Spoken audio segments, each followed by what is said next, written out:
¿Y realmente van todas tapadas? No, no todas. Hay una diapositiva, lo que pasa es que creo que está al final, no sé si pasarla, bueno, después la enseñaré. Depende de la ciudad. Afganistán es bastante homogéneo en el sentido de vestimenta de las mujeres desde que entraron los talibanes.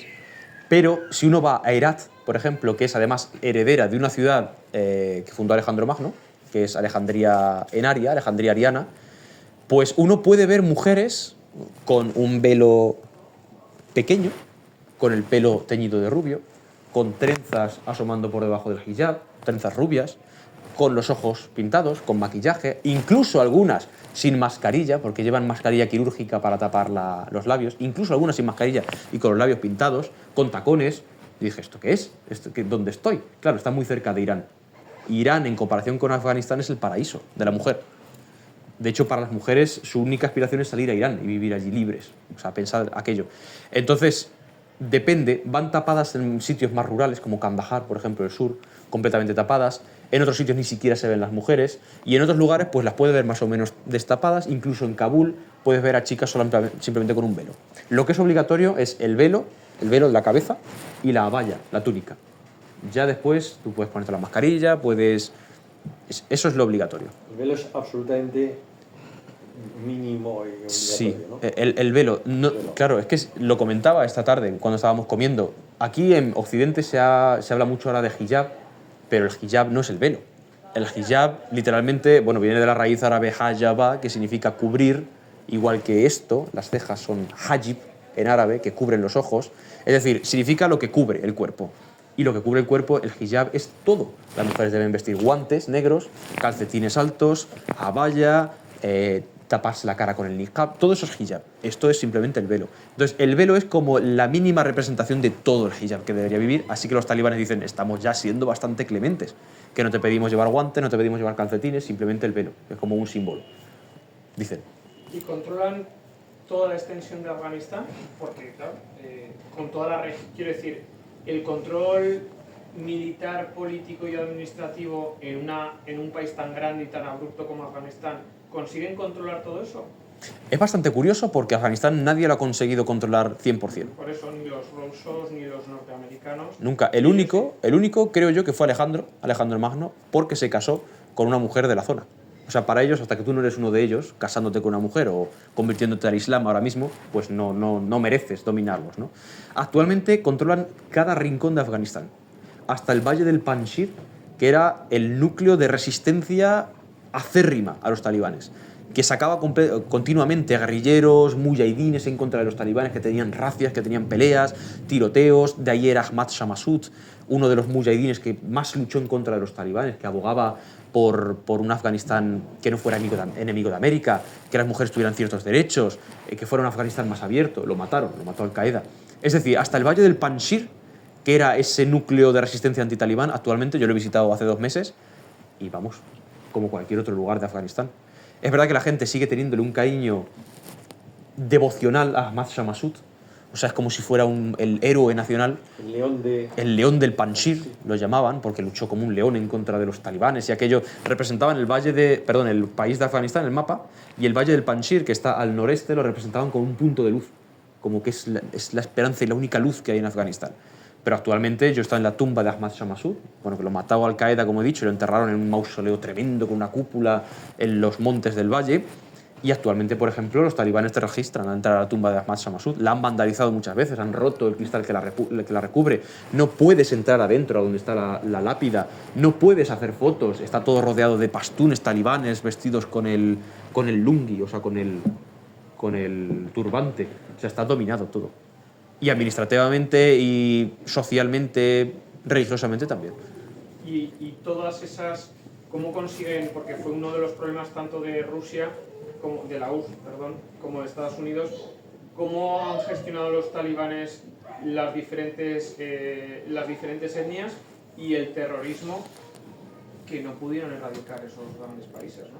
O sea, ¿han tomado control de todo eso? Es que cuesta creer que hayan hecho ese control. Cuesta creerlo. A ver, yo no creo tampoco que sean tan fuertes como ellos se anuncian, pero es verdad que la realidad es que después de 45 años de inestabilidad y de, bueno, no han sido guerras constantes, pero inestabilidad, guerras, invasiones, ofensivas. Vamos, me contaba un afgano que había habido en los años de influencia americana 800 atentados suicidas islamistas. O sea, 800 personas se habían inmolado en 20 años. O sea, la probabilidad de morir saliendo a la calle era muy alta. Entonces, han controlado el tema de seguridad por el tema de las armas. Está prohibido tener un arma en Afganistán si no eres talibán. Entonces, por ese tema lo han controlado bastante y el terrorismo es que lo hacían ellos. Quiero decir, tampoco hace falta irse a Afganistán. Hay muchos ejemplos en países occidentales de terroristas que se alían con el poder, con un gobierno de un país, dejan de matar y, bueno, como dejan de matar y pasan a la rama política, podemos decir, bueno, pues ya está. Han dejado de ser terroristas y ahora gobiernan. En Afganistán pasa exactamente lo mismo. Es decir, los que antes mataban para conseguir el poder, han conseguido el poder y ya no tiene sentido que maten. Quiero decir, ¿para qué van a hacer un atentado si ya han conseguido lo que querían haciendo los atentados? Pero no hay escisiones de grupos que suele haber, ¿no? Pues lo que habría quedado de Al-Qaeda o de ISIS, al ser un territorio tan abrupto que igual no se pueda controlar todo, como que hagan una pequeña resistencia, una bolsa dentro de eso.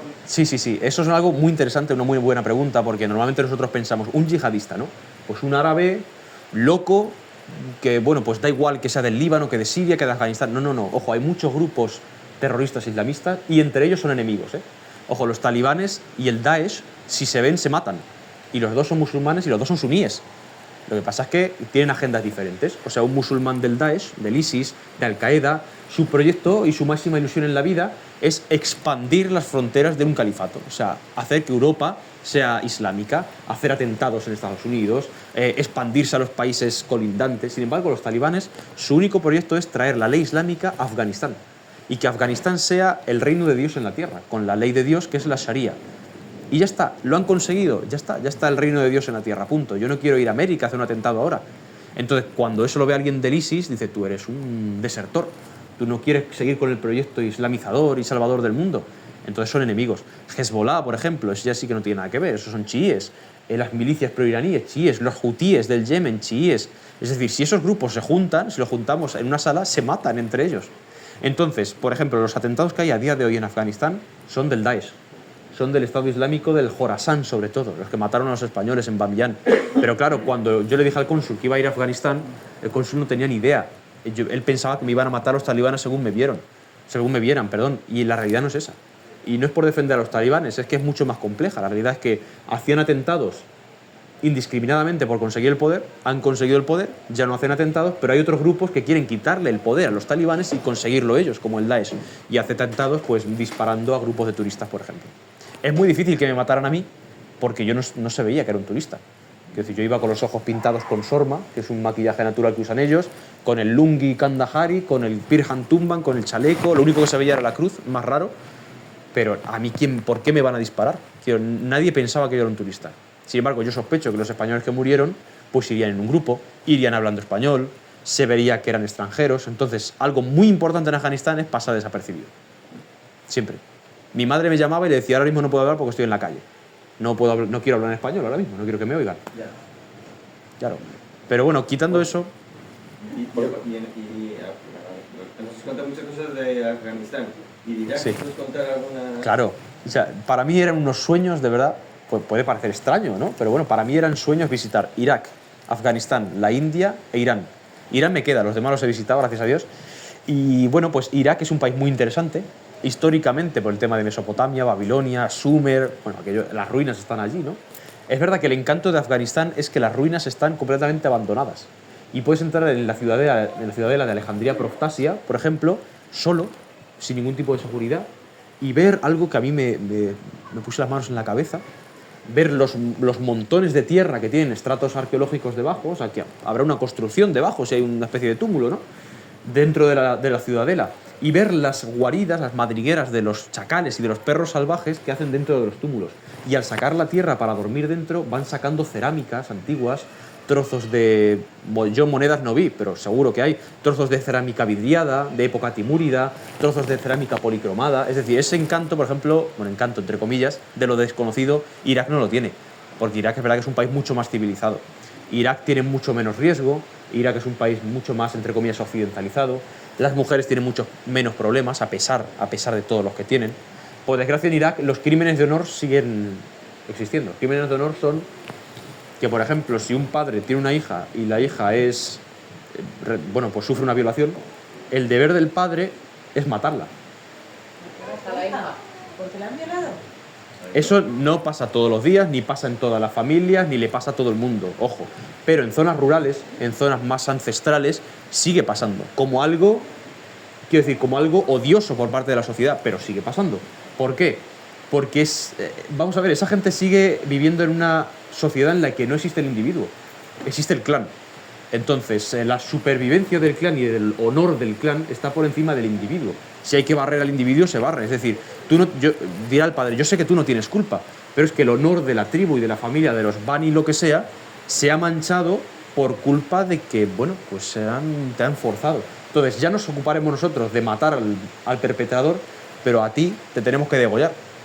Y eso pasa en muchos sitios. Y repito que no pasa siempre. Y si una mujer sufre eso en Bagdad, va a la policía y no hay ningún problema y se persigue al agresor y ya está. Pero en zonas rurales, de hecho, hay un pantano, por ejemplo, en el Líbano, fíjate en el Líbano, que es mayoría cristiana, progresista, muchas zonas, tal. Hay un pantano que es famoso por eso. Porque cuando sucedían los crímenes de honor, los padres o los esposos tiraban los cuerpos de las mujeres al agua. Y allí, pues, descansarán los restos de muchas. A pesar de todo eso, Irak es un país mucho más moderno. Es decir, yo allí me sentía en cualquier país europeo, a pesar de los pesares. Está Babilonia, está Ur, por ejemplo, la ciudad de Abraham, está Uruk, la ciudad de Gilgamesh, están los grandes museos sobre Babilonia, casi vacíos, porque no hay turistas tampoco. Bueno, Irak me encantó, maravilloso. Por ejemplo, Babilonia, lo comenté ayer, entré solo. O sea, no es que entrara solo, sino que abrieron las puertas para que yo entrara. Fui con una yo siempre voy solo, pero voy haciendo amigos, ¿no? Gracias a Dios, y amigas por donde voy pasando. En este caso iba con una amiga que a su vez es hermana de otra amiga mía, ¿vale? Y dijo, bueno, vamos a ir a Babilonia, voy a ir contigo. Me hace ilusión, estupendo, genial, vamos hablando por el camino. Un camino no muy largo, excesivamente. Fuimos en taxi y al llegar nos encontramos la puerta de Ishtar, la puerta azul de los leones y los dragones y las flores. Bueno, cerrada, no es la puerta de Ishtar, la real está en Berlín, pero bueno, es una copia que han hecho idéntica, más pequeñita, cerrada. Dijo, vaya hombre, está cerrada Babilonia después de venir hasta aquí, ¿no? Que es otra ciudad. Digo, ¿qué podemos hacer? Dice, bueno, no te preocupes, yo voy a llamar a mi hermana, que son gente pudiente y son gente de cierto estatus en Bagdad. Ella es médico, su hermana es farmacéutica, trabajan a caballo entre Turquía y Bagdad. La otra hermana es dentista, es decir, gente pudiente. Me dijo, no te preocupes, vamos a llamar ahora al señor Ali. Y dije, ¿quién es el señor Ali? Dice el arqueólogo de Babilonia. Voy a llamarlo para que te abra la puerta y puedas entrar a Babilonia. Entonces allí yo delante con el taxi esperando vi cómo se levantaba la verja de la puerta de Ishtar de Babilonia para que pasara yo. Luego ya se quedó abierta, quiero decir, no la cerraron detrás de mí, se quedó abierta y algunas familias fueron pasando. Pero puedo decir que las puertas de Babilonia se me abrieron. Me faltó entrar a caballo. Oye, Tremendo. También, puedes contar también cuando fue a Irak, donde estuviste también en esa iglesia. Sí. Contaste ahí. Es una historia muy triste. Es como la de Farjunda, la de esta chica, que es terrible. O sea, hay veces que yo por lo menos lo paso fatal en algunos lugares, porque son lugares cargados de sufrimiento. Esta historia, por ejemplo, es en Saidat an-Najat. Lo voy a poner, de hecho. No, esto es Afganistán.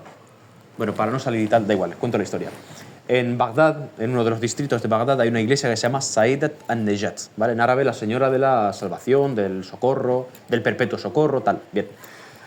Destinada a la Virgen. Una iglesia relativamente reciente, ¿bien? Que visitó además el Papa Francisco cuando fue a Irak, que fue en 2021. Y a partir de ese momento las visas se agilizaron. Bien, bueno, yo fui y yo no sabía la historia de ese templo. Vi un templo bonito, bastante nuevo, reedificado. Vi unas cosas que no entendía, un medallón con caras encima del altar. Dije, no sé. Bueno, estuve un rato y me fui. Cuando entré a la iglesia de al lado, que es de padres del Verbo Encarnado, además, que está el padre Quique, bueno, me dijo, ¿qué has visto por aquí? Digo, ¿he visto la iglesia? ¿El Verbo Encarnado son los mismos que están en Treviso? Exactamente, ¿no? exactamente. Yo por donde voy pasando siempre los busco. En algunos sitios me he hospedado con ellos. En Túnez, en Alejandría de Egipto, he dormido en sus casas. Y aunque no haya dormido, en Líbano los he visitado, en Uzbekistán, en Hong Kong estaban, pero no pude visitarlos, en fin. Me dijo, ¿qué has visitado? Digo, la iglesia de Saidat an-Najat. Dice, triste la historia, ¿eh? Digo, no sé, ¿qué historia tiene? Dice, ¿no la sabes? Y me la contó. Y bueno, la historia de esa iglesia es que en octubre del 2010, hace 15 años, hace 4 días, pues estaban los cristianos en misa, ¿no? Estaba ya acabando la misa de domingo, el 31 de octubre, recuerdo que me dijo que era, ya para la fecha de los santos, además, para una fecha muy señalada, estaría llena la iglesia, me imagino, en un domingo. Había allí más de 50 personas y cuando el sacerdote acabó la Eucaristía dijo, ustedes, bueno, pueden ir en paz, ¿no? Entraron por la puerta trasera, porque además la disposición que tiene es que tú entras y atraviesas toda la iglesia para llegar al altar, como la mayoría de las iglesias, ¿no? Entraron por la puerta trasera 6 hombres encapuchados, con pasamontañas, con armas automáticas y, bueno, con chalecos explosivos. Y dijeron que, por favor, todos los asistentes a misa se pusieran delante del altar. El altar tiene como 2 escaleras, ¿no? 2 peldaños, que se pusieran delante del altar. En ese momento de caos, muchos escaparon por la puerta de la sacristía, creo que fueron 19, si no recuerdo mal, y el resto, los 50, pues habría 60 o 70 personas, escaparon 20, quedaron 50, mujeres, niños, ancianos, bebés incluso, se pusieron de pie en los 2 escalones que había enfrente del altar y abrieron fuego, y los mataron a todos. Sin embargo, una mujer quedó viva, y es una mujer que fue a misa con su hija, es decir, fue herida, pero no murió. Lo que decidió es hacerse la muerta entre los cadáveres de los cristianos que habían estado con ella en misa, al lado del cuerpo de su hija también, durante 2 horas, mientras la policía se enteraba de que había pasado e intentaba entrar. La policía tuvo combates a muerte, murieron policías tiroteados por los terroristas, hasta que al final los terroristas en sí, vamos, valga la redundancia, decidieron inmolarse. Se inmolaron los 6, reventaron la iglesia, la mujer, como estaba protegida por los cadáveres de los otros cristianos, no murió en la explosión, esa mujer vive a día de hoy, pero claro, la estructura, la iglesia quedó absolutamente destruida. Hoy en día se ha reedificado, por eso lo ha visto el Papa, de hecho, por ser una iglesia de sufrimiento, y hay imágenes del Papa allí compungido, orando. Cuando uno entra en esa iglesia se encuentra a ambos lados del templo vidrieras, en medio de unas paredes de maderas nobles, muy bonitas, vidrieras con formas de estrella, con los nombres en árabe de todos los que murieron aquel día.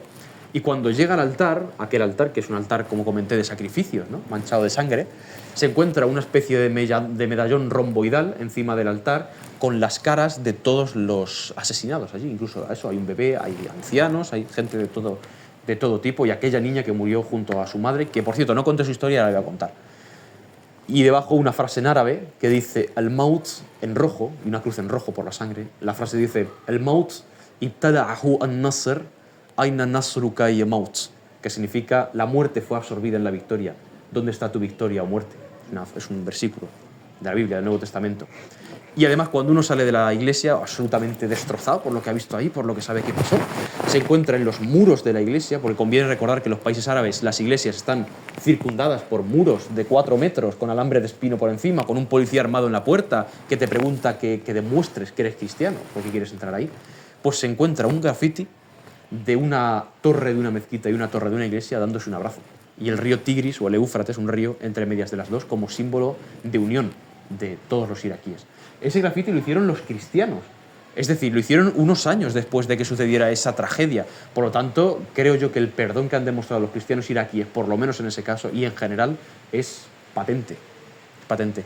Y la historia de esa niña es tremenda. Esa niña que murió, junto a su madre, la madre sobrevivió. Pues me contaba el sacerdote su historia y dices, esa niña estamos pendientes, estamos persiguiendo hacerla por lo menos venerable. Dice, porque ese mismo día, cuando fue el ataque, estaba acompañada de su madre, entró en la iglesia, su madre con la niña, y en cierto momento se despistó la madre, repito, y la niña pues no estaba, no la veía por ningún sitio. Estaba diciendo justo antes de esa misa. ¿Dónde estaba? Creo que se llamaba María, creo, si no recuerdo mal. ¿Dónde estaba la niña? Una niña de 12 años. Ha desaparecido. La madre, pues empezó ansiosa, ¿dónde está la niña? De repente, pues salió de la iglesia, no estaba la niña, entró y al volver a entrar estaba la niña sentada en uno de los últimos bancos, ¿no? Y le dijo, ¿por qué te has ido? ¿Te estaba buscando o por qué te has separado de mí? Y dijo, mamá, no te preocupes porque todo irá bien. Y ese mismo día fue cuando fue el ataque y cuando murió la niña. Y la niña, que me siento mal por no saber el nombre, creo que era María, creo recordar, pues es verdaderamente venerada por los iraquíes y están buscando hacerla venerable dentro de la iglesia por eso, porque quieren... ¿No debería ser mártir también? ¿No deberían de ser mártires todos ellos? Son mártires realmente, son considerados mártires. No sé si dentro de la iglesia tienen el estatus, pero claro, han muerto por su fe. Claro. Es terrible, hay sitios que uno, pues igual que... Roberto, me sí. gustaría gustaría saber en relación a los diferentes viajes que he realizado en los países árabes. ¿Realmente has podido investigar el motivo por el cual los árabes no llegan a convivir con los cristianos? Sí. El motivo básico por el cual un árabe no quiere ver a un cristiano. Es todo lo contrario. Los cristianos nosotros convivimos con los árabes normalmente sin crear ningún problema. Efectivamente. Entonces, ¿qué es lo que pasa con ellos? Que a nosotros no les resulta como si fuese o sea, algo peligroso o algo que no pueden aceptar en su entorno. Efectivamente. Es verdad que el mundo árabe es muy variado. Quiero decir, por ejemplo, en Dubái, en los Emiratos Árabes, quiero decir, hay cristianos sin problema. Pero es verdad que en la mayoría de los países árabes e islámicos, la realidad es esa. Sí que habría también un poco que marcar la mayoría de los árabes son musulmanes, Claro. pero luego hay, claro, es una etnia, ¿no? Pues, Exactamente, es verdad que bueno, el tema árabe, musulmán, en España también tenemos mucha herencia del moro, es decir, son cosas diferentes. Un moro, literalmente, históricamente, era el maurus, una persona literalmente con la piel oscura, porque venía del norte de África y era con la piel más oscura que los que vivían aquí, y los llamaron moro, simplemente, porque venían de Mauritania, sobre todo. Después, un árabe es una persona de cierta etnia, es una persona que nace en una cultura, en un mundo en el que la etnia predominante es la etnia árabe. Un musulmán es el que decide hacerse musulmán o nace en esa religión, ya está, simplemente. Entonces, los árabes, hay árabes cristianos. En Egipto, los coptos, hay árabes cristianos, hay árabes en Egipto, en Líbano, en Siria, muchos cristianos. Pero bueno, entiendo lo que me quiere decir los musulmanes, por qué son reacios al cristianismo. Y hay que comprender qué visión tienen ellos del cristianismo. Ellos piensan que son la religión última, que son la religión revelada, ojo, no inspirada, porque el cristianismo para nosotros es una religión inspirada. Es decir, San Pablo escribió las cartas, pero no en un trance. Las escribió inspirado por el Espíritu Santo, los evangelistas igual, pero quiero decir, es al fin y al cabo obra de un hombre, ¿no? Sin embargo, el Corán para ellos no es obra de un hombre, es la palabra de Dios, cada punto y cada coma. Si yo estoy copiando el Corán y se me olvida una coma, es un fallo gravísimo, porque es la palabra de Dios. En fin, entonces ellos piensan... Está poniéndose...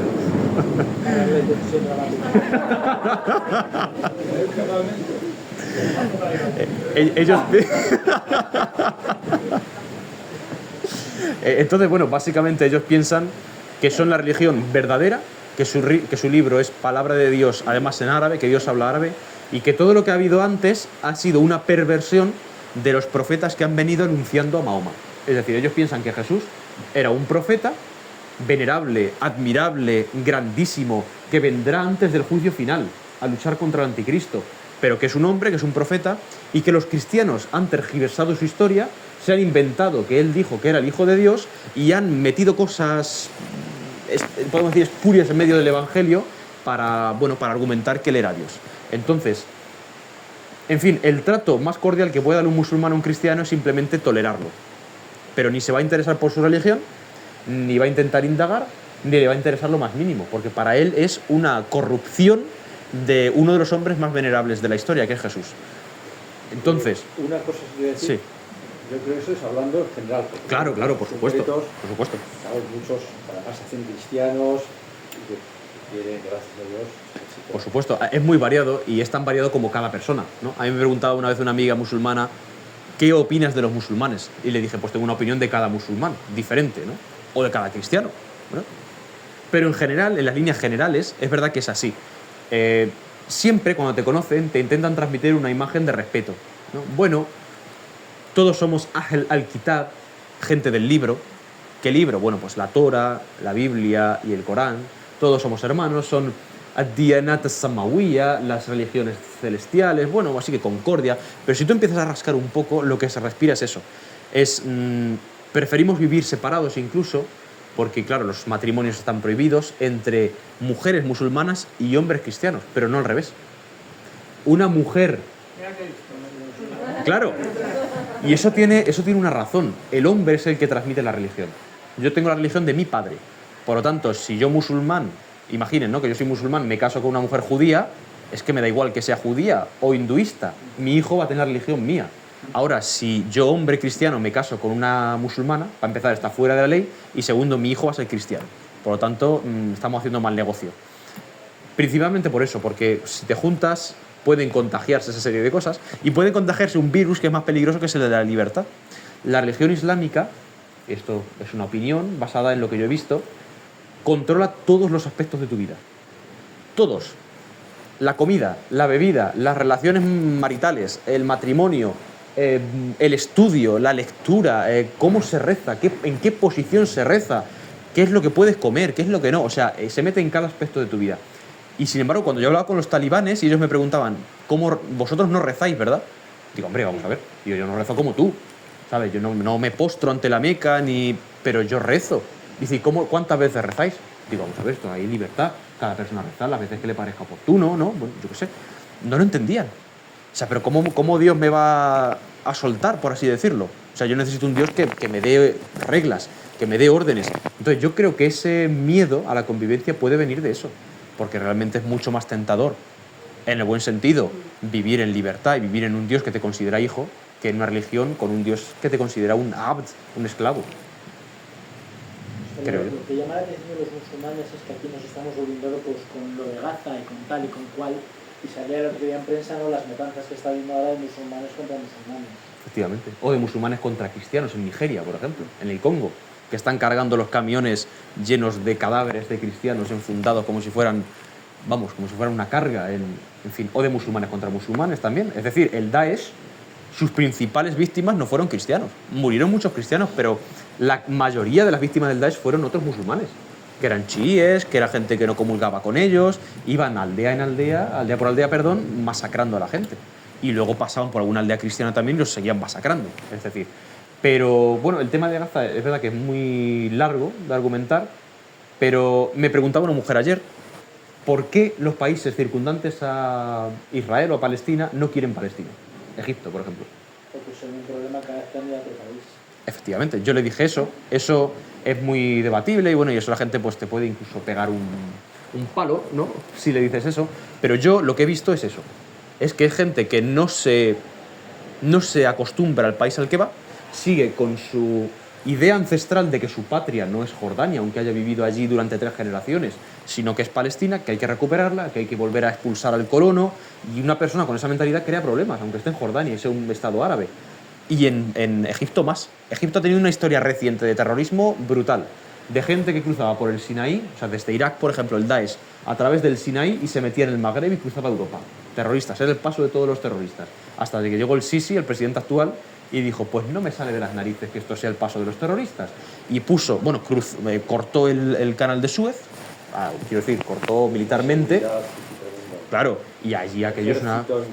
terrible. Allí no pasa nadie. Además hicieron unas campañas también de matar a todos los terroristas que se encontraban por los montes y las cuevas del Sinaí y se ha convertido en un remanso de paz, entre comillas, actualmente. Entonces dice, mira, si yo me he trabajado eso, tú, Palestina, trabájatelo.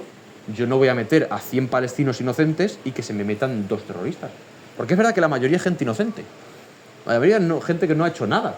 Pero es que con esa gente se me va a meter otras personas que van a alentar por lo menos el terrorismo, que van a subvertir el orden social en Egipto, que tenemos muchos cristianos, y ha dicho, mira, somos hermanos y musulmanes, pero cada uno en su casa y Dios en la de todos. Eso es lo que ha pasado, por ejemplo, en Egipto, es lo que ha pasado en Jordania, lo que pasa en todos los países alrededor, que somos hermanos y os apoyamos, pero quedaos ahí. Oye, y una pregunta, con tanta gente... Vamos a ver, Roberto, que a ver cómo... Porque tampoco quiero que te exprimamos, que llevas un buen rato... Yo estoy muy a gusto. Vale, entonces, pensamos, a ver, teníamos preparado un pequeño aperitivo, pues si picamos algo y comía y charlamos contigo, o si preferís, seguimos hablando contigo y nos vamos a casa. O sea, creo que aquí todo el mundo está... Lo que queráis. Lo que tú veas. ¿Qué hora tenemos? 10 menos cuarto. 10 menos cuarto, a lo mejor tomamos algo... Yo te Lo que quería queráis. preguntar si tú tienes, tratando con mucha gente en estos años, ¿no?, musulmanes, Sí. muchos chicos, muchas chicas, si no se ha planteado ninguno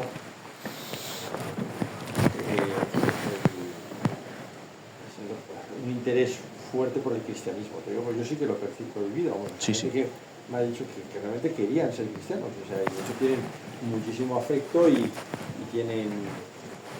Otra cosa es que también es verdad que esa fe también es un don, hay un misterio, claro, que hay una formación y que realmente para un musulmán de esos países hacerse cristiano es un trauma social más que personal, porque hasta en el DNI viene que es musulmán. Entonces, si yo ahora me cambio que soy cristiano y tengo un apellido musulmán, el primer policía que me mire me dice, ¿tú qué eres? ¿Tú has desertado de la tradición de tu familia, ¿no? O ¿para qué lo has hecho? ¿Para casarte con otra mujer? O, en fin, esos son problemas sociales. Pero sí, he visto interés, donde he visto, fíjate, más interés y más cercanía y más amor y más, en fin, una acogida más cálida del cristianismo ha sido en la India. Porque, yo insisto, Roma nunca mató a nadie en nombre de Zeus, ni de Apolo, ni Alejandro Magno mató a bárbaros en nombre de sus dioses, porque los dioses de las tribus que conquistaba eran también reales. Es decir, todos los dioses son reales. Yo le rezo a los dioses de los enemigos para que me sean propicios. La India piensan igual actualmente. Yo vi a un chico con una cruz aquí tatuada. Bueno, estábamos hablando, se acercó y tal, y digo, ¿eres cristiano? Dice, no, yo soy hindú. Digo, ¿y por qué llevas una cruz? Dice, pues porque Jesús es mi Dios favorito. Claro, todos los dioses son verdad y yo elijo mi favorito y Jesús es mi favorito, pero yo no te puedo matar en nombre, qué sé yo, de Indra, que es el dios el rey de los dioses. No tiene sentido ninguno, todos son verdaderos. Sin embargo, el tema del monoteísmo ya sí entra en ese problema. Y yo he visto acogida calurosa de los cristianos en el mundo chií. En los musulmanes chiíes, por ejemplo. De hecho, tengo una amiga que se llama Samar, que tiene una historia tremenda, que la puedo contar porque, vamos, me dijo ella que no tenía ningún problema. Ella se casó con su primo, porque su familia lo quiso así, con 17 años, su primo era mayor. Y bueno, pues lo que hizo su primo en el año que duró su matrimonio, básicamente fue apalearla y maltratarla y dejarla embarazada. Un día que estaba embarazada y su marido salió a la calle, pues no sé, a cualquier cosa, le pilló un atentado, coche bomba, y murió. Y se quedó viuda con 17 años y embarazada. Bien, esa chica tuvo su hija y se dio cuenta de que, claro, al no tener una figura clara, referencia masculina que le obligara a creer una serie de cosas, pues ella se planteó su fe, se planteó cómo Dios puede permitir esas cosas, si Dios las permite realmente es culpa de nuestra sociedad y de nuestra religión, y se convirtió. Era chií y se convirtió al cristianismo. Y es verdad que lo vive medio en secreto. Sus padres lo saben, lo toleran, pero como no tiene marido, no se volvió a casar. Sus padres lo toleran y no hay ningún hombre que le diga lo que tenga que pensar, pues ella es cristiana y punto. He notado, siempre lo he dicho, he notado mucha más permeabilidad y mucho más cariño por el cristianismo en las mujeres que en los hombres musulmanes. En general. Y por ese motivo tengo muchas más amigas que amigos en el mundo árabe. Porque cuando tú te encuentras con un hombre musulmán, siempre el tema de conversación va a ser hazte musulmán, hazte musulmán, hazte musulmán, hazte musulmán, durante una hora con motivos mágicos. Por ejemplo, me decía el talibán, el que me acompañó, ¿no? Ya después de acompañarme y tal, pues me dio la charla, ¿no? De hazte musulmán. Me dijo, pero ¿cómo puedes no ser musulmán si el Corán bajó del cielo? O sea, es la palabra de Dios literalmente bajada. ¿Cómo puedes no creer eso? Bueno, pues son argumentos mágicos. Entonces, bueno, soportas esa charla, pero es bastante incómodo, es bastante cansino y bastante repetitivo. Pero ¿cómo le contestaste? Porque menuda encerrona, ¿eh? Claro.